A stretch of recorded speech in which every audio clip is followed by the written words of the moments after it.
NHI का काम ऐसा होता है, एनएचआई का नाम बिगाड़ते हैं आप। ભરૂચ જિલ્લામાં મનરેગા પછી હવે અન્ય સરકારી કામોમાં પણ ભ્રષ્ટાચારના ગંભીર આક્ષેપો સાંસદ મનસુખ વસાવાએ લગાવ્યા છે। મનસુખ વસાવાએ જણાવ્યું હતું કે લાખો રૂપિયાના રસ્તાના કામમાં ડામરના સ્થાને ઓઇલનો ઉપયોગ કરીને રોડ બનાવ્યો છે। સાંસદ વસાવાએ જણાવ્યું હતું કે તેમની સ્થળ તપાસ દરમિયાન કોન્ટ્રાક્ટરે આ બાબત કબૂલ કરી હતી।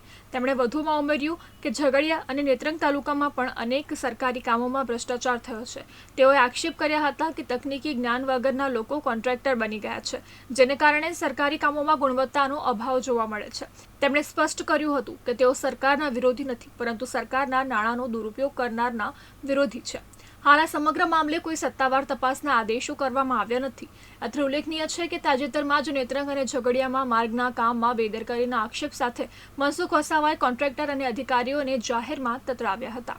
પેચ વર્કના કામ પણ મંજૂર થયા છે। હવે એ પેચ વર્કનું કામ બહારની કંપનીને એજન્સીને લાગ્યું છે।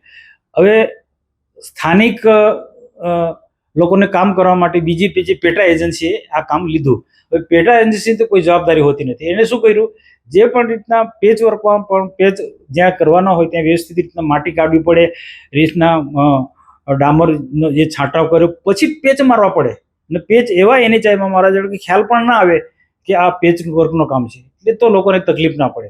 એટલે ત્યાં જે પેટા કોન્ટ્રાક્ટ જે કામ કરતો હતો ડામરના બદલે ઓઇલ વાપરતો હતો।